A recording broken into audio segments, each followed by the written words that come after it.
Experience ತಗೊಳ್ಳಿ, ಅವರ story ಕೇಳಿ, ಖಂಡಿತವಾಗಿ ಒಂದು ರೋಮಾಂಚನ ಒಂದು ಬರುತ್ತೆ ಅಂತ ಹೇಳ್ತಾ with a big round of applause mister Ganesh on the stage please.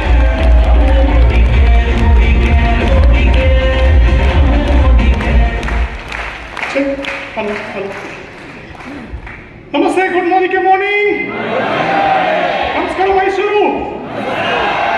Mysuru ಅಂದ್ರೆ ಕಡಿಮೆ ಆಗ್ಬೋದು, ಮೋಸ್ಟ್ಲಿ ಕರ್ನಾಟಕ ಫುಲ್ ಇದ್ದೀರಿ.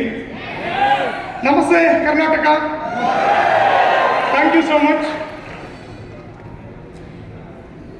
Thank you. ಜೊತೆಗೆ ಬ್ಯೂಟಿಫುಲ್ ಈವೆಂಟ್ ಕಂಡಕ್ಟ್ ಮಾಡಿರುವ ನಮ್ಮ ಎಲ್ಲ Karnataka management, thank you.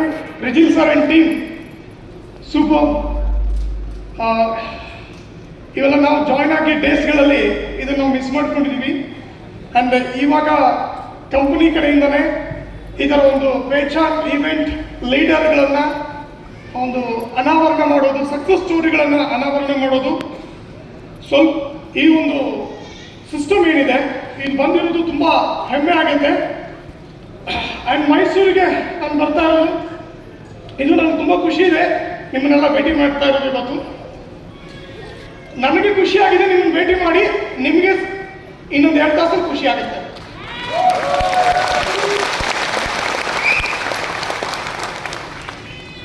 Voice full clear ಇದೆಯಾ?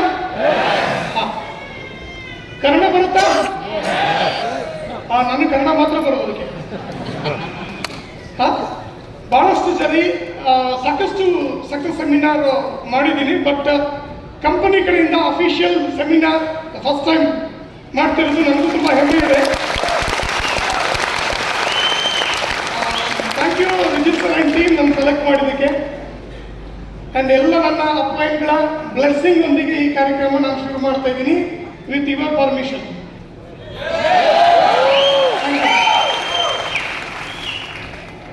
ಕೆಲವೊಂದು ಖುಷಿ ಆಗ್ಬೋದು, ಕೆಲವೊಂದು ಸರಿ ಬೇಜಾರಾಗ್ಬೋದು,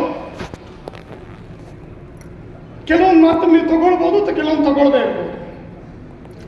ಫಸ್ಟ್ ಹಾಫಲ್ಲಿ ನನ್ನ ಪರಿಚಯ ತುಂಬ ಚೆನ್ನಾಗಿ ಇಂಟ್ರೊಡ್ಯೂಸ್ ಮಾಡಿಕೊಟ್ಟಿದ್ದಾರೆ ಪವರ್ಫುಲ್ MC ಕಂಪನಿ ಕಡೆಯಿಂದ ಭಾಸ್ಕರ್ ಸರ್, ಜೋರಾಗಿ ಚಪ್ಪಾಳೆ ಅವರಿಗೆ.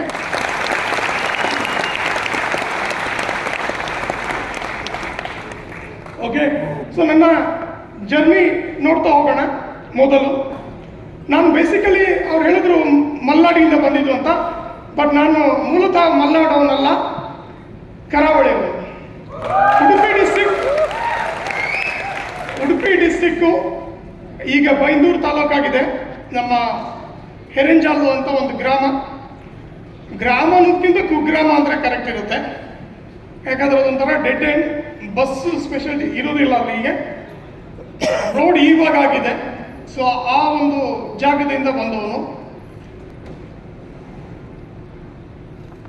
ನನ್ನ ಬಿಗಿನಿಂಗ್ ಡೇಸ್, ಹುಟ್ಟಿದ ದಿನಗಳಲ್ಲಿ ಫ್ಯಾಮಿಲಿಯಲ್ಲಿ ತುಂಬ ಕಷ್ಟಕರ ಇತ್ತು. ಅವಾಗ ಕಷ್ಟ ಅಂತ ನಮಗನ್ನಿಸ್ತಿರ್ಲಿಲ್ಲ, ಯಾಕಂದರೆ ಎಲ್ಲರೂ ಹಾಗೇನೇ ಇದ್ದರು. ಸುಮಾರು 38 ವರ್ಷಗಳ ಹಿಂದೆ ಹೋದರೆ ಎಷ್ಟು ಬಡತನದಿತ್ತು ಅಂತ ಹೇಳಿದ್ರೆ ಊಟ ತಿಂಡಿಗೂ ಒಂದು ಕಷ್ಟ ಆಗ್ತಿದ್ದಂಥ ಒಂದು ಪರಿಸ್ಥಿತಿ ಇತ್ತು. ಜಾಯಿಂಟ್ ಫ್ಯಾಮಿಲಿಯಲ್ಲಿದ್ದರು, ಆಮೇಲೆ ಡಿವೈಡ್ ಆಯಿತು.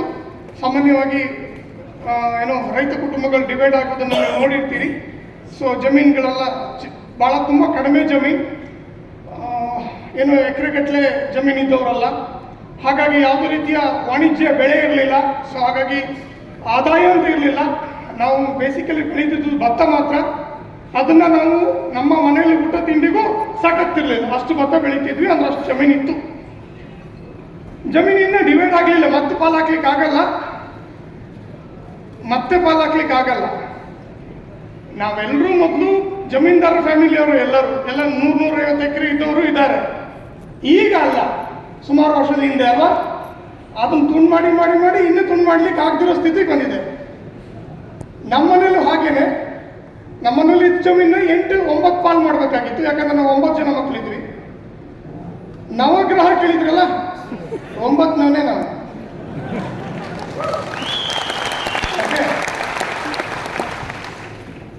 ನಾವು ಈ 90 ಕಿಡ್ಸ್ 2000 ಕಿಡ್ಸ್ ಅಲ್ಲ, ನಾವು 80 ಅವರು. ಅರ್ಥ ಆಗ್ತಿದೆಯಾ? ಹೋಗ್ಬೇಕಿತ್ತು. ಸುಮಾರು ಒಂದು 6 ಕಿಲೋಮೀಟರ್ಗಳ ಕಾಲ ನಾವು ನಡ್ಕೊಂಡು ಹೋಗ್ತಿದ್ವಿ. ಬಸ್ಸಿಗೆ ಡೈಲಿ 3 ರೂಪಾಯಿ 3 ರೂಪೀಸ್ ಕೊಡ್ಲಿಕ್ಕೆ ಕಷ್ಟ ಆಗ್ತಿದ್ದಂಥ ಸ್ಥಿತಿ. ಅದ್ಯಾವುದೂ ನಮ್ಗೆ ಬೇಜಾರಾಗ್ತಿರ್ಲಿಲ್ಲ, ನಾವು ಖುಷಿಯಿಂದನೇ ಇದ್ವಿ. ಯಾಕೆ ಅಂತ ಆಮೇಲೆ ಹೇಳ್ತೀನಿ ನಾವು ಯಾಕೆ ನಮ್ಗೆ ಬೇಜಾರಾಗಲ್ಲ, ಹೆಂಗಿದ್ರು ನಮ್ಗೆ ಯಾಕೆ ಬೇಜಾರಾಗಲ್ಲ ಅಂತ. ಪ್ರತಿ ಜರ್ನಿ ಕೆಲವು ಫೋಟೋಸ್ ಇದೆ. ಸೊ ನನ್ನ ಜರ್ನಿ ಅಭಿಪಿಟಿಗೆ ರೆಡಿ ಆನ್. ಇದು ಜರ್ನಿ 2007 to 2024.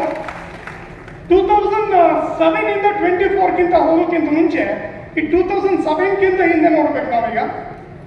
ಅದ್ರ ಫಸ್ಟ್ ಜರ್ನಿ ನಾನು ಶೋ ಮಾಡ್ತೀನಿ. ಇದು ನಾನು ಓದಕ್ಕೆ ತಗೊಂಡಂಥ ಮೂಮೆಂಟ್ ಟೈಮಲ್ಲಿ 7. ಬಟ್ ಬಿಫೋರ್ 7 ಸ್ಕೂಲ್ ಡೇಸಲ್ಲಿ ಹೋಗುವಾಗ ಒಂದು 10th ತನಕ ನಾವು ಎಜುಕೇಷನ್ ಮಾಡಿದೆ. ಇವತ್ತು ನಾನು ಏನೇ ಆಗಿದ್ರು ತುಂಬ ಜನ ಹೇಳ್ತಾರೆ ತಂದೆ ತಾಯಿ ಏನು ಕೊಟ್ಟರು ಅಂತ.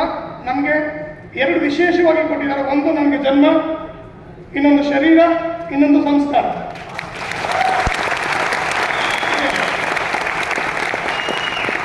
ಈ ಫಿಸಿಕ್ ಇದೆ ಅಂದ್ರೆ ನನ್ನ ತಂದೆಯಿಂದ, ಈ ಸಂಸ್ಕಾರ ಇದೆ ಅಂದ್ರೆ ತಾಯಿಯಿಂದ. ಫಿಸಿಕಲಿ ಅವರಿಬ್ಬರು ನನ್ನ ಜೊತೆ ಇವತ್ತಿಲ್ಲ, ಬಟ್ ಮೆಂಟಲಿ ಅವ್ರು ನನ್ನ ಜೊತೆ ಇದ್ದಾರೆ. ನಾನು ನಂಬ್ತೀನಿ ಅದನ್ನು. ಓಕೆ, ಇದಕ್ಕಿಂತ ಹೆಚ್ಚಿನದು ಅವ್ರಿಗೆ ಕೊಡೋಕ್ಕಾಗ್ತಿರ್ಲಿಲ್ಲ. ಆ ಟೈಮಲ್ಲಿ 3 ಹೊತ್ತು ಊಟ ಹಾಕೋಕ್ಕಾಗಲಿಲ್ಲ ಅಂದರೂ 1 ಹೊತ್ತಾದ್ರೂ ಹಾಕೋದು ಕಷ್ಟ ಇತ್ತು. ಅಂಥದ್ರಲ್ಲೂ ನಮ್ಮನ್ನು ಸಾಕಿದ್ದಾರೆ ಅಂತ ಹೇಳಿದ್ರೆ ಅದಕ್ಕೆ ನಾವು ಅವ್ರಿಗೆ ಥ್ಯಾಂಕ್ಸ್ ಹೇಳ್ತೀವಿ.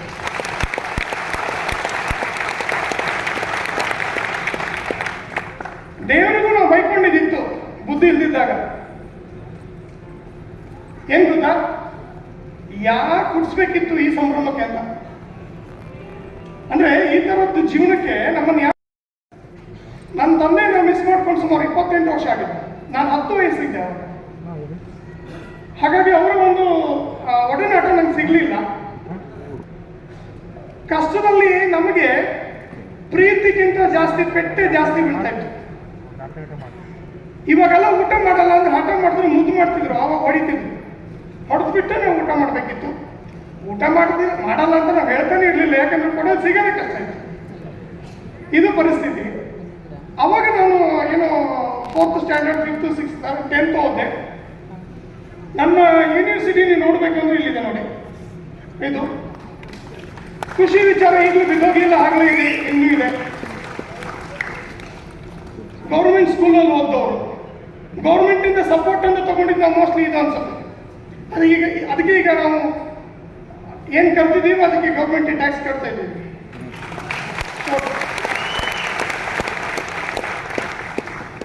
ಇದು 1 ಇಂದ 4, 5, ಆಮೇಲೆ 10th ತನಕ.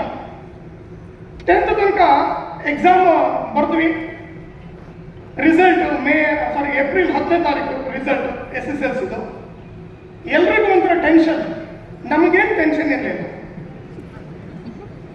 ಯಾಕಂದ್ರೆ ನಮಗೇನು ನಿರೀಕ್ಷೆನೇ ಇರಲಿಲ್ಲ.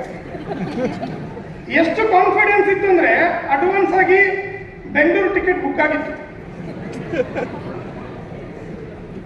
ನಾವು ಹೆಂಗೆ ಮೆಂಟಲಿ ರೆಡಿ ಇದ್ವಿ ಅಂದ್ರೆ SLC ಹೆಂಗೋ ನಾನು ಪಾಸ್ ಮಾಡಲ್ಲ, ಹೋಟೆಲ್ ಬೆಂಗಳೂರಿಗೆ ಹೋಗೋದು ಕನ್ಫರ್ಮ್. ಬೆಂಗಳೂರು ಅನ್ನೋದು ದೂರದ ಬೆಟ್ಟ. ಇವಾಗೇನು ನೀವು ಕೆಲವು ಲೀಡರ್ಗಳು ನೋಡಿ ಡ್ರೀಮ್ ಬಿಲ್ಡ್ ಮಾಡ್ಕೊಂತೀರೋ, ನಾವು ಡ್ರೀಮ್ ಬಿಲ್ಡ್ ಹೆಂಗೆ ಮಾಡ್ಕೊಂತಿದ್ದೀವಿ ಅಂದ್ರೆ ನಮ್ಮ ಊರಿನವರು ಕುಂದಾಪುರದವ್ರು ಬಹಳಷ್ಟು ಜನ ಬೆಂಗಳೂರಿಗೆ ಹೋಟೆಲ್ ಕೆಲಸಕ್ಕೆ ಹೋಗ್ತಾ ಇದ್ರು. ಕೆಲಸಕ್ಕೆ ಹೋಗಿ ಅಲ್ಲೇನು ಮಾಡ್ತಿದ್ರು ಗೊತ್ತಿರಲಿಲ್ಲ, ಬರೋರು ಮಾತ್ರ ಜಮ್ಮ ಅಂತ ಬರ್ತಿದ್ರು. ಅವತ್ತು ಹಾಕಿರೋ ಪೂರ್ತಿ ಟಾಪ್ ಟು ಬಟನ್ ಹೊಸದಾಗಿರ್ತಿತ್ತು. ಅಲ್ಲಿ ಕೆಲಸದಲ್ಲಿ ಹೊಸದು ಹಾಕಕ್ಕೆ ಆಗ್ತಿರ್ಲಿಲ್ಲ ಅವ್ರಿಗೆ. ವರ್ಷಕ್ಕೊಂದ್ಸರಿ ಬರುವಾಗ ಆಟೋದಲ್ಲಿ ಬಂದು ಇಳಿಯೋರು. ನಾವು ಯಾರು ನಮ್ಮ ಊರಿಗೆ ಆಟೋದಲ್ಲಿ ಹೋಗ್ತಿಲ್ಲ, 100 ರೂಪಾಯಿ ಕೇಳೋರು ಆಟೋದವ್ರು. ಅದಕ್ಕೆ ಈಗ ನಮ್ಮ ಊರಲ್ಲಿ 100 ರೂಪಾಯಿ ಲೆಕ್ಕಕ್ಕಿಲ್ಲ, ಬಟ್ ಅವಾಗ ಬಹಳ ದೊಡ್ಡ ಅಮೌಂಟ್. ಬೆಂಗಳೂರು ಬಾಂಬೆಯಿಂದ ಹೋಟೆಲ್ ಕೆಲಸ ಮುಗಿಸ್ಕೊಂಡು ವರ್ಷದಕ್ಕೆ ರಜಾ ತಗೊಂಡು ಬಂದಾಗ ಮಾತ್ರ ಹಂಗೆ ಬರ್ತಿದ್ರು. ನಮಗೆ ಡ್ರೀಮ್ ಬಿಲ್ಡ್ ಆಗ್ತಿದ್ದು ನಾವ್ ಹೆಂಗೆ ಆಟೋದಲ್ಲಿ ಬರೋದು ಯಾವಾಗ ಅಂತ. ಅದಕ್ಕೆ SLC ಪಾಸ್ ಆಗ್ಲಿ ಫೇಲ್ ಆಗ್ಲಿ ಏನ್ ಬೇಕಾರಾಗ್ಲಿ ನಾವು ಮಾತ್ರ ಬೆಂಗಳೂರು ಹೋಗೋದು ಅಂತ ಮೈಂಡ್ ಸೆಟ್ ನಮ್ದು. ಮಿಸ್ ಆಗಿ ಎಲ್ಲರೂ ಪಾಸ್ ಆಗಿರ್ಬೋದು ಅಂತ ನೋಡಕ್ ಹೋದೆ, ಆಗಿರ್ಲಿಲ್ಲ. ಆಘಾತಕಾರಿ ವಿಚಾರ ಇಲ್ಲ, ಯಾಕಂದ್ರೆ ನಮ್ಗೆ ಗೊತ್ತಿತ್ತು ಬರ್ತಿದ್ದಾವೆಲ್ಲ.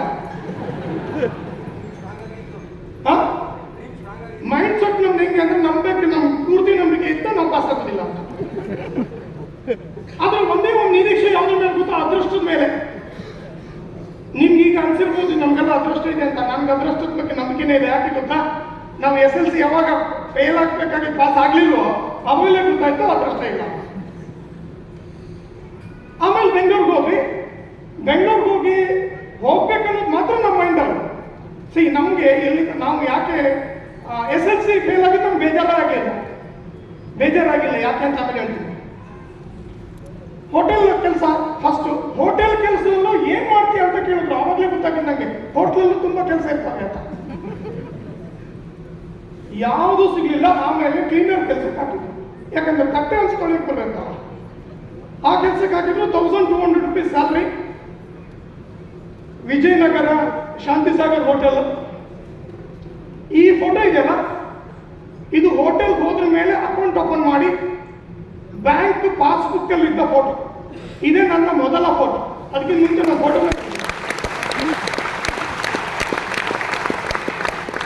ನಾವು ತೆಗೆದಿದ್ದಕ್ಕಿಂತ ಬ್ಯಾಂಕ್ ಪಾಸ್ಬುಕ್ ಬ್ಯಾಂಕ್ ಅವ್ರು ತೆಗೆಸಿದ್ರು. ಆ ಬ್ಯಾಂಕ್ ಸೀಲ್ ಸಮೇತ ಅದರಲ್ಲಿದೆ. ಅದೇ ಪಾಸ್ಬುಕ್ ಫೋಟೋ. ಸೊ ಇದು ನನ್ನ ಬೇಸಿಕ್. ಇದಾದ ನಂತರ ಹೋಟೆಲ್ ಕೆಲಸಕ್ಕೆ ಹೋದ್ವಿ. 1200 ರೂಪಾಯಿ ಸ್ಯಾಲ್ರಿ. ಒಂಥರ ಖುಷಿ. ಯಾಕೆಂದ್ರೆ ಫಸ್ಟ್ ಟೈಮ್ 1200 ನಂದು ಅಂತ ನೋಡ್ತಿದ್ದೆ. ಅದಾದ್ರ ಮೇಲೆ 3-4 ವರ್ಷ ಆಯ್ತು. ಮೋಸ್ಟ್ಲಿ ಪ್ರಪಂಚ ಬೆಳೀತು, ನಾವು ಬೆಳೆದು ಗೊತ್ತಿಲ್ಲ. ಮೋಸ್ಟ್ಲಿ ನಾವು ದೊಡ್ಡವರಾಗ್ತಾ ಬಂದೆ. ಮೆಂಟಲಿ, ಫಿಸಿಕಲಿ ಎಲ್ಲರೂ ಆಗ್ತಾರೆ. ಕೆಲ ಮೆಂಟಲಿ 60ಕ್ಕೂ ಆಗ್ಲಿಲ್ಲ. ಅದು ದುರಂತ. ನಮ್ಗೆ 16 ವರ್ಷಕ್ಕೆ ಹೋಟ್ಲ್ ಕೆಲಸಕ್ಕೆ ಹೋಗಿದ್ದೀನಿ. 20-21 ವಯಸ್ಸು ಬರುವಾಗ ಎಲ್ಲೋ ಒಂದ್ ಕಡೆ ಬೇಜಾರಾಗ್ಲಿಕ್ಕೆ ಶುರು. ಅಲ್ಲಿ ತನಕ ನಮ್ಗೆ ಬೇಜಾರು ಅಂತಾನೆ ಗೊತ್ತಿರಲಿಲ್ಲ. ಎಲ್ಲಿ ಬೇಜಾರಾಗ್ತಿತ್ತು ಅಂದ್ರೆ ನಮ್ಮ 1200 ರೂಪೀಸ್ ಸ್ಯಾಲ್ರಿನ ಕೆಲವರು ಒಂದೊತ್ತು ಊಟ ಖರ್ಚು ಮಾಡ್ತಾ ಇದ್ರು. ಸಪ್ಲೈಯರ್ ಆಗಿದ್ದೆ ನಾನು. ಸಪ್ಲೈ ಮಾಡ್ತಿದ್ದೆ. ಬಿಲ್ 1200 ಶಾಂತಿಸಾಗರ್ ಹೋಟ್ಲಲ್ಲಿ. ಇವ್ರು ಒಂದು ಹೊತ್ತಿಗೆ ಇಷ್ಟು ಖರ್ಚು ಮಾಡ್ತಾರ, ನಾನು ತಗೊಂಡು ಏನು ಖರ್ಚು ಮಾಡಲಿ 1200 ಅಂತ ನಮಗೆ ಅವಾಗ ಫೀಲ್ ಆಯ್ತು. ಅವಾಗ ಗೊತ್ತಾಯ್ತು ನಾನು ರೈಟ್ ಪ್ಲೇಸ್ ಅಲ್ಲಿ ಇಲ್ಲ ಅಂತ. ನಮ್ಗೆ ಯಾವಾಗ ಗೊತ್ತಾಯ್ತು ನಾವು ಅವಾಗ ದೊಡ್ಡವರಾದ್ವಿ ಅಂತ. ಈಗ ಯಾವಾಗ ನಮಗೇನಾದ್ರು ಚುಚ್ಚುತ್ತೆ, ಬಾಸ್ ಬೈದ್ರೆ ಚುಚ್ಚುತ್ತೆ, ಕೆಲವರು ಹಿಂಗ್ ಒರ್ಸ್ಕೊಂಡು ಹೋಗ್ಬಿಡ್ತಾರ. ದೊಡ್ಡವರಾಗಿಲ್ಲ ಇನ್ನು. ನಮಗೆ ಬಾಸ್ ಹೇಳ್ದಂಗೆ ಕೇಳಕ್ ನಮ್ಗೆ ಗೊತ್ತೇ ಇರಲಿಲ್ಲ. ಯಾಕಂದ್ರೆ ನಾವು ದೊಡ್ಡವರಾಗ್ತಿದ್ದೀವಿ. ಅಷ್ಟೊತ್ತಿಗೆ ಬೆಳೀತಾ ಇದ್ವಿ. ನಾನು ಅಲ್ಲಿರ್ಬೇಕಾದವನಲ್ಲ. ಆ ಹೋಟೆಲ್ ಹುಡುಗರ ಜೊತೆ ಪರಿಸರ ನಮ್ಗೆ ಇಷ್ಟ ಆಗ್ತಿರ್ಲಿಲ್ಲ.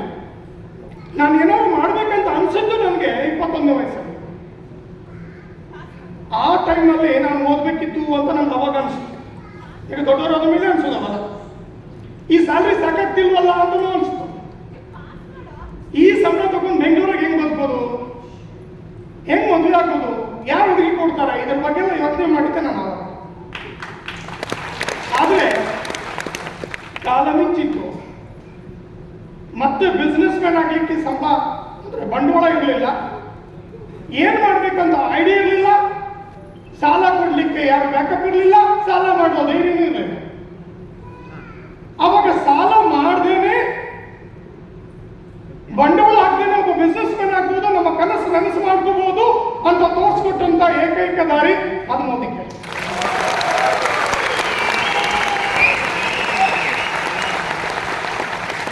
ಯಾವಾಗಲೂ ಅಷ್ಟೇ, ಹಂಚು ಕಾದಾಗ್ಲೇನೆ ದೋಸೆ. ರೆಡಿ ಇಲ್ಲ ಅಂದ್ರೆ ಹಂಚು ನೀನು ಸುಮ್ಮನೆ ವೇಸ್ಟ್, ಹಿಟ್ಟು ವೇಸ್ಟ್ ಆಗುತ್ತೆ. ಮೋದಿಗೆ ಬಿಸ್ನೆಸ್ ತುಂಬಾ ಜನ ಕೇಳ್ತೀವಿ ನಾವು. ಅವನಿಗೆ ಇನ್ನೂ ಜೀವನದ ಅರಿವೇ ಆಗಿರೋದಿಲ್ಲ. ಯಾರೋ ತೇಲಾಡ್ತಿರ್ತಾನೆ. ಅವನಿಗೆ ಏನ್ ಕೊಟ್ಟರು ಅರ್ಥ ಆಗಲ್ಲ. ನಾವು ಮೋದಿಗೆ ಬೆಳಿಗ್ಗೆ ನೋಡಿದ್ದೀನಿ, ಸಂಜೆ ಒಳಗಡೆ ನಾನು ಜಾಯ್ನ್ ಆಗಿದ್ದೀನಿ. 5,000 ರೂಪಾಯಿ ಪ್ಯಾಕೇಜು. ನನಗೆ 4 ತಿಂಗಳ ಸಂಬಳ. ಆದ್ರೂ ಡಿಸಿಷನ್ ತಗೊಂಡು. ಯಾಕೆ ಗೊತ್ತಾ? 5,000ಕ್ಕಿಂತ ಲೈಫ್ ದೊಡ್ಡದಾಗಿತ್ತು, ಕನಸು ದೊಡ್ಡದಾಗಿತ್ತು. ಸೊ ಜರ್ನಿ ಸ್ಟಾರ್ಟ್ ಮಾಡಿದ್ವಿ. ನಮ್ಗೆ ಮೋದಿ ಕೈ ಕೊಟ್ಟಂತ ವ್ಯಕ್ತಿ ಸುಬ್ರಹ್ಮಣ್ಯ ದೇವಾಡಿಗ ಅಂತ. ಮಧ್ಯೆ ಇರೋದ ನನ್ನ ಹೋಟೆಲ್ ಶಾಂತಿಸಾಗರ್. ನನಗೆ ಮೊದಲು ಅನ್ನ ಕೊಟ್ಟಂತ ಜಾಗ ನಾನು ಮರೆಯೋದಿಲ್ಲ ಯಾವ್ದಕ್ಕೂ ಅದನ್ನ. ಇನ್ನು ಪ್ರತಿ ಸಾರಿ ನಾನು ವಿಜಯನಗರ ಹೋದಾಗ ಆ ಹೋಟೆಲ್ಗೆ ಹೋಗಿ ನಾನು ವಿಸಿಟ್ ಮಾಡ್ತಿರ್ತೀನಿ. ಲಾಸ್ಟ್ ಟೈಮ್ ಒಂದು ಒನ್ ಡೇ ವರ್ಕ್ಶಾಪ್ ಅದೇ ಜಾಗದಲ್ಲಿ ನಾವು ಮಾಡ್ತೀವಿ. ಆ ಬಾಸ್ಗೆ ಹೇಳಿದ್ರೆ ನಾನು 2000 2002 ಅಲ್ಲಿ ನಿಮ್ಮಲ್ಲಿ ನಾನು ಕ್ಲೀನರ್ ಕೆಲಸ ಮಾಡಿದ್ದು ಅಂತ ಹೇಳಿದೆ. ನೀವು ನನಗೆ ಸ್ಯಾಲ್ರಿ ಕೊಡ್ತಾ ಇದ್ದೀರಿ ಅಂತ. ನಾನು ಇವತ್ತು ಅವ್ರಿಗೆ ಕಸ್ಟಮರ್ ಆಗಿದ್ದೀನಿ, ಅದು ಹೆಮ್ಮೆ ಇದೆ ನನಗೆ.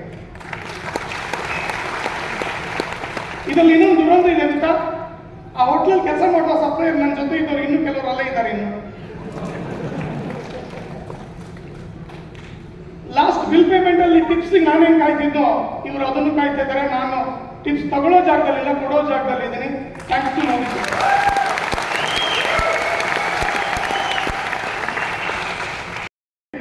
11:30 ಎಲ್ಲ ದೆವ್ವಗಳು ಓಡಾಡೋ ಟೈಮಲ್ಲಿ ಊಟ ಮಾಡ್ತಿದ್ವಿ. 12 ಗಂಟೆ ಟೆರೆಸ್ ಮೇಲ್ಗಡೆ ಕೂತ್ಕೊಂಡು, ನಮಗೆ ಅಂತ ಚೇರ್ಗಳಿರಲಿಲ್ಲ, ಖಾಲಿಯಾಗಿರೋ ಎಣ್ಣೆ ಟಿನ್ಗಳನ್ನ ಉಲ್ಟಾ ಇಟ್ಕೊಂಡು ಅದ್ರ ಮೇಲೆ ಕೂತ್ಕೊಂಡು ಊಟ ಮಾಡ್ತಿರೋ ಟೈಮಲ್ಲಿ ನೀವು ಯಾಕೆ ಹೋಟ್ಲ್ ಕೆಲಸ ಮಾಡ್ತಿದ್ರೆ, ಇನ್ಯಾರು ಬೇರೆ ಯಾಕೆ ಮಾಡಬಾರ್ದು ಅಂತ ಒಂದು ಪ್ರಶ್ನೆ ಮಾಡಿದಂಥ ವ್ಯಕ್ತಿ ಸುಬ್ರಹ್ಮಣ್ಯ ಸರ್. ಸುಬ್ರಹ್ಮಣ್ಯ ಸರಿ ಥ್ಯಾಂಕ್ಸ್ ಹೇಳಬೇಕು, ಜೊತೆಗೆ ನನ್ನ ಬುದ್ಧಿಗೆ ಥ್ಯಾಂಕ್ಸ್ ಹೇಳಬೇಕು. ಆ ಟೈಮಲ್ಲಿ ನಾನು ಸರಿ ಇದ್ದೆ, ನೆಟ್ಟಿಗಿದ್ದೆ. ಬಹಳ ಮುಖ್ಯ.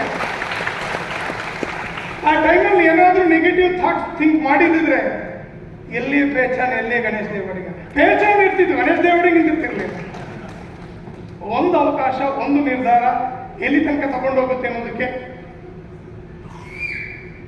ಇದೇ ಒಂದು ಪ್ರತ್ಯಕ್ಷ ಸಾಕ್ಷಿ. ಏನಿಲ್ಲ, ಒಬ್ಬ ಹೋಟ್ಲ್ ಹುಡುಗ ಪೇಚಾನ್ ಮಾಡಿದ್ದಾನೆ ಅಷ್ಟೇ ಸಾಕು. ಇನ್ನೇನು ನನ್ನ ಮಧ್ಯೆ ಇನ್ನೇನು ಹೇಳ್ಬೇಕಾದಿಲ್ಲ. ಇದು ಒಂದು ಲೈನ್ ಸಾಕು ನಿಮ್ಗೆ.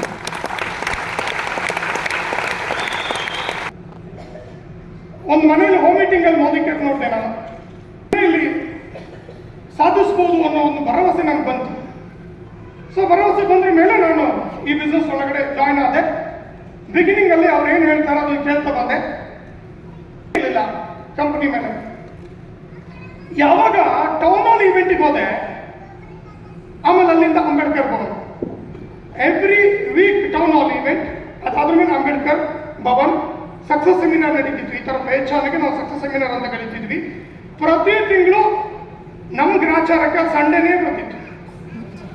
ಸಂಡೇ ಅಂದ್ರೆ ಗೊತ್ತಲ್ಲ ಹೋಟ್ಲ್ ಹೆಂಗಿರುತ್ತಂತ. ಈ ಬೆಂಗಳೂರಲ್ಲಿ ಯಾರು ಒಲೆ ಬೆಂಕಿ ಹಚ್ಚೋದೇ ಇಲ್ಲ. ಎಲ್ಲ ಬಂದು ಬೆಂಗಳೂರಲ್ಲಿ ಹೋಟ್ಲಿಗೆ ಬರೋರು, ಹೋಟ್ಲ್ ರಶ್ ಆಗೋದು. ನಮಗೆ ಅವತ್ತು ರಜೆ ಕೊಡೋದಿಲ್ಲ ಅಂತ ನಾನು ಆಮೇಲೆ ಐಡಿಯಾ ಮಾಡಿದೆ, ಹೆಂಗೋ ರಜೆ ತಗೋಬೇಕು. ಯಾರ ಹತ್ರ? ಮ್ಯಾನೇಜರ್ ಹತ್ರ. ನಾನು ಅದಕ್ಕೆ ವಾರ ಹೇಳೋದು ಬಿಟ್ಟುಬಿಟ್ಟೆ, ಡೇಟ್ ಹೇಳಕ್ ಶುರು ಮಾಡೋದು. ಸರ್ ಈ ಮಂತ್ 18th ನಾನು ರಜಾ. ಸರಿ 18th ಅಲ್ಲೇ ಹೋಗುವಂತ, ಸಂಡೇ ಅಂತ ಅವನಿಗೆ ಗೊತ್ತೇ ಇರುತ್ತೆ. ಭಾಳ ಜನ ನಿಂತಿದ್ದಾರಲ್ಲ ನಮ್ಮ ಅಣ್ಣ ತಮ್ಮಂದ್ರು, ಆ ಥರನೇ ಅಲ್ಲೇ ನಿಂತ್ಕೊಂತಿದ್ದೆ. ಹಂಗೆ ನಮ್ಗೇನು ಸೀಟ್ ಸಿಗ್ತಿರ್ಲಿಲ್ಲ ಮುಂದೆ. ಅಂಬೇಡ್ಕರ್ ಭವನ್ ಫುಲ್ ರಿಶ್ ಇತ್ತು. ಆಲ್ಮೋಸ್ಟ್ ಚಂದ್ರು ಸರ್ ಟೀಮಿನ ಸಾಕಷ್ಟು ಜನರು ಸಕ್ಸಸ್ ಸೆಮಿನಾರ್, ರಾಜಮ್ಮ ಮೇಡಮ್ ಇಂದ ಹಿಡಿದು ಬಹಳಷ್ಟು ಜನ ಸೆಮಿನಾರ್ನ ಅಟೆಂಡ್ ಮಾಡಿದ್ದೀನಿ. ನಟರಾಜ್ ಸರ್ ಪೂರ್ತಿ ಸೆಮಿನಾರ್ ಅಟೆಂಡ್ ಮಾಡಿದ್ದೀನಿ. ಹೆಚ್ಚಿನ ಸೆಮಿನಾರ್ ನಾನು ನಿಂತ್ಕೊಂಡೆ ಅಟೆಂಡ್ ಮಾಡಿದ್ದೆ. ಮೋಸ್ಟ್ಲಿ ನೀವು ನೆಕ್ಸ್ಟ್ ಲೈನಲ್ಲಿ ಇದ್ದೀರಿ.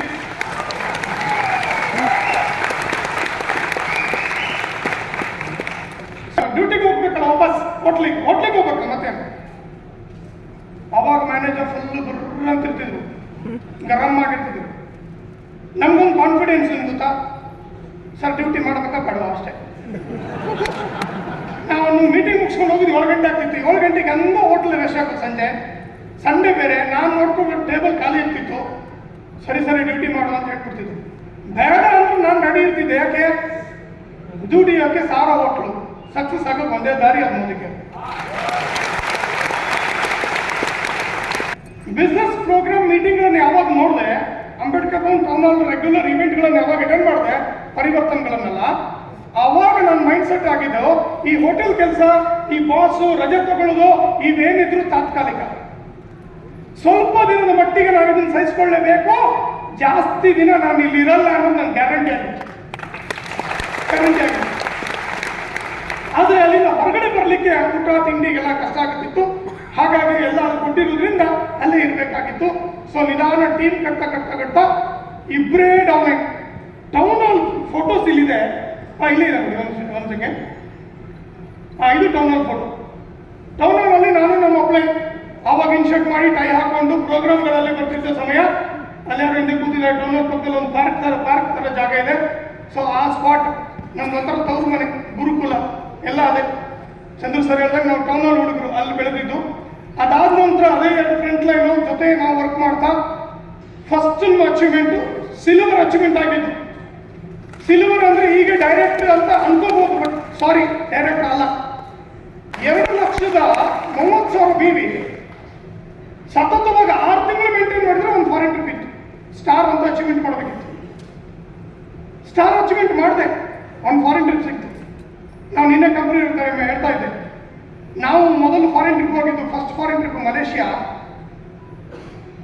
ಮೈಸೂರು ಪ್ರಸಾದ್ ಅವರು ಇವರೆಲ್ಲ ಟ್ರಿಪ್ಪಲ್ಲಿ ಇದ್ರು.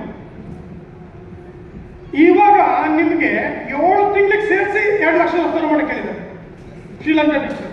Thank you. ಎಷ್ಟು ಈಸಿ ಇದೆ. ಆಮೇಲೆ ನೆಕ್ಸ್ಟ್ ಇನ್ನೊಂದು ಟ್ರಿಪ್ ಕ್ವಾಲಿಫೈಡ್ ಆಗಿ ವರ್ಕ್ ಮಾಡಿದೆ. ಅದು ಹೆಂಗಿತ್ತು ಗೊತ್ತಾ? 12 ತಿಂಗಳು ನಾನ್ ಸ್ಟಾಪ್. ಮಧ್ಯೆ ನಿಮ್ಗೆ ಹುಷಾರಿಲ್ಲ ಅಂದ್ರೆ ದೇವರೇ ಕಾಪಾಡೋದು. 7 ತಿಂಗಳು ಮಾಡಿ ಮಧ್ಯೆ ಬ್ರೇಕ್ ಆಯ್ತು, ಮತ್ತೆ ರೀಸ್ಟಾರ್ಟ್ ಮಾಡಬೇಕಿತ್ತು ಫಸ್ಟ್ ತಿಂಗಳಿಂದ. 2,30,000 BV ಇಂಟು 12 ಮಂತ್ ಉಸಿರು ಕಟ್ಕೊಂಡು ಕಂಟಿನ್ಯೂ ಮಾಡ್ತೀವಿ. ಅದಕ್ಕೆ next foreign trip Singapore trip. ಇಷ್ಟೆಲ್ಲ ಮಾಡಿದ್ದೀನಿ. ಫಾರಿನ್ ಟ್ರಿಪ್ ಕ್ವಾಲಿಫೈಡ್ ಆದಾಗ ಒಂದು 18,000 ರೂಪಾಯಿ ಚೆಕ್ಕಿಗೆ ನಾನು ಅಚೀವ್ ಮಾಡಿದ್ದೆ. 2 ವರ್ಷ 2 ವರ್ಷಗಳ ಕಾಲ ಟೈಮ್ ತಗೊಳ್ತು ನನಗೆ 10,000 ಇನ್ಕಮ್ ದಾಟ್ಲಿಕ್ಕೆ. ಒಂದು ಡ್ರೀಮ್ ಆಗಿ 10,000 ಇನ್ಕಮ್. ಯಾಕೆ ಗೊತ್ತಾ? 10,000 ಇನ್ಕಮ್ ತಗೊಂಡ್ರೆ ನಾನು ಹೋಟ್ಲ್ ಬಿಟ್ಟು ಹೊರಗಡೆ ಬರ್ಬೋದು. 3,000 ರೂಮಿಗೆ 3,000 ಅಲ್ಲಿ ಏನು ಸ್ಯಾಲ್ರಿ ಕೊಡ್ತಿದ್ದದು, ಎಕ್ಸ್ಟ್ರಾ 3,000 ಸಿಗುತ್ತೆ ಅಂತ ನಾವು ಡಿಸೈಡ್ ಮಾಡಿದ್ದು. ಸೊ ಅಲ್ಲಿಂದ ನಾನು ವರ್ಕಿಗೆ ಬಂದೆ. ಸೊ ಅದಾದ ನಂತರ ಅಚೀವ್ಮೆಂಟ್ ಆಗ್ತಾ ಟೀಮ್ ಕಟ್ಕೊಂಡು ಬಂದೆ. ಅವಾಗ ಒಂದು ಸೆಮಿನಾರ್ ಆಯ್ತು ನಂದು. ಇಲ್ಲಿ ತನಕನೂ ನನ್ನ ಹತ್ರ ಒಂದು ಬೈಕ್ ಇಲ್ಲ. 2007 ಶುರು ಮಾಡಿದ್ದು, ಈಗ ನಾನು 2011 ತನಕ ಆಲ್ರೆಡಿ ಬಂದಿದ್ದೀನಿ.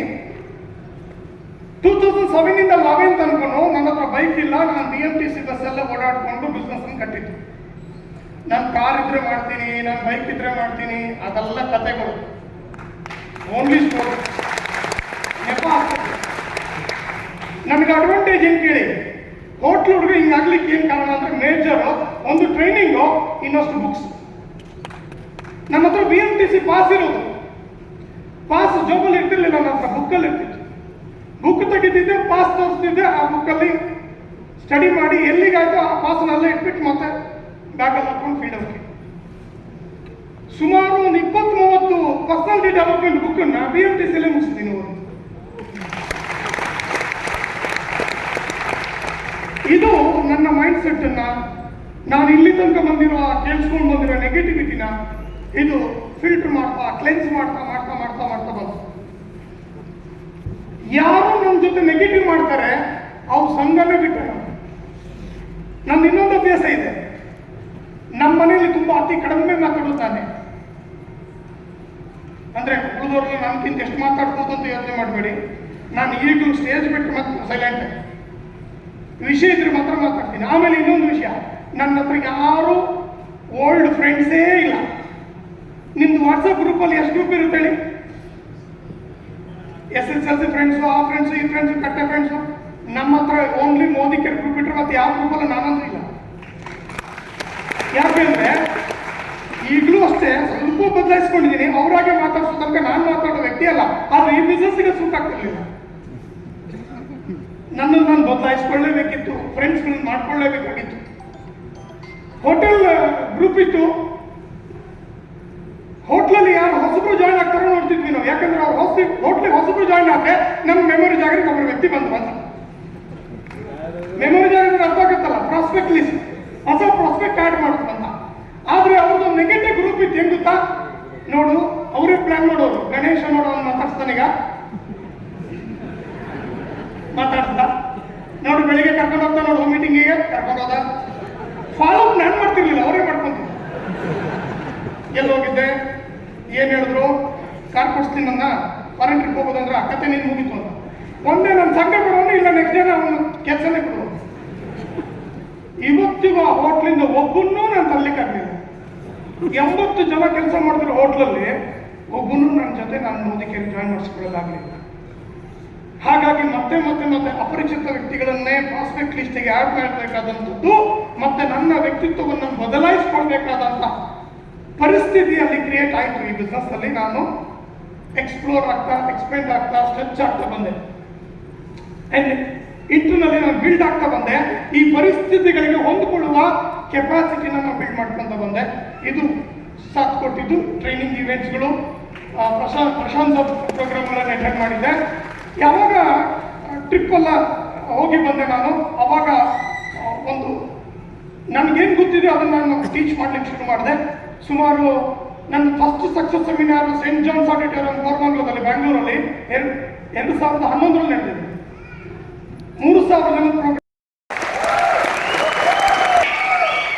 ಒಂದು ಇಮ್ಯಾಜಿನೇಷನ್ ಮಾಡಿ, ಒಬ್ಬ ಹೋಟೆಲ್ ಸಪ್ಲೈಯರ್ ಅದೇ ಕಂಟಿನ್ಯೂ ಮಾಡಿದ್ದಿದ್ರೆ, ಇದೆಲ್ಲ ಸರಿ ಇಲ್ಲ ಅಂತ ಅನ್ಕೊಂಡಿದ್ರೆ, ಅಥವಾ ಇದು ನನ್ನ ಹತ್ರ ಆಗಲ್ಲ ಅಂತ ಅನ್ಕೊಂಡಿದ್ರೆ, ಎರಡು ರೀತಿ ಇದೆ. ಒಂದು ನಾನು ಸರಿ ಇಲ್ಲ ಅಂತ, ಒಂದು ಕಂಪ್ನಿ ಸರಿ ಇಲ್ಲ ಅಂತ ಅನ್ಕೋದು. ಹೀಗೆ ಅನ್ಕೊಂಡಿದ್ದಿದ್ರೆ ಇದ್ರ ಸ್ಟಿಕ್ಕರ್ ಆದ್ರೂ ನಾನು ಜೋಡಿಸ್ತಿದ್ನ ಅಲ್ಲ, ಸ್ಟಿಕ್ಕರ್ ಕಟಿಂಗ್ ಮಾಡ್ತಿದ್ದೆ ನಾನು. ಇಲ್ಲ, ಯಾಕೆ ಗೊತ್ತಾ, ಜಾಗೋರ್ ಅಂತ ಕಾರ್ ಇರುತ್ತಂತಾನೆ ನಂಗೆ ಗೊತ್ತಿರಲಿಲ್ಲ. ಅದನ್ನು ರೈಡ್ ಮಾಡಿದ್ದೀನಿ. ರಿಜಲ್ ಸರ್ ನೋಡಿದ್ದೀನಿ, 180 ಕಿಲೋಮೀಟರ್ ಓಡಿಸಿದ್ದೆ. ಲಾಸ್ಟ್ ಮ್ಯಾಕ್ಸಿಮಮ್ ಸ್ಪೀಡ್ 220 ಓಡಿಸಿದ್ದೆ. ಇದು ಪವರ್, ಇದು ಬಿಸ್ನೆಸ್ ಪವರ್. ಹೋಟೆಲ್ ವ್ಯಕ್ತಿ ಇದನ್ನೆಲ್ಲ ಟಚ್ ಮಾಡಬಹುದು. ನೆನ್ಪಿಟ್ಕೊಳ್ಳಿ, ಇವತ್ತು ಡೇ 1 ಪೇಚಾನ್ ಪ್ರೋಗ್ರಾಮ್ ಫೋಟೋ ಸಮೇತ ಇಟ್ಕೊಳ್ಳಿ.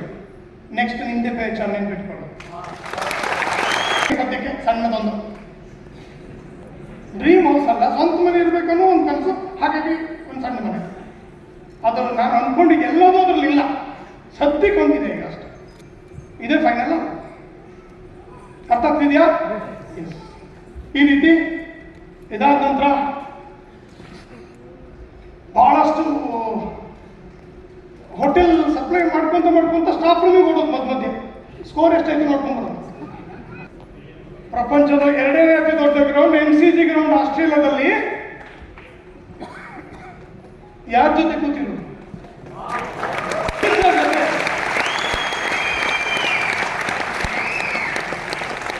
ಇದು ಸಾಧ್ಯನಾ? ನಾನು ಹೇಳಿಲ್ಲ ಅವಾಗಲೇ, ನಿಮ್ಮ ಇಮ್ಯಾಜಿನೇಷನ್ ಶಕ್ತಿಗಿಂತ ಮೋದಿ ಕೆಡ್ತು ನೋಡಿ.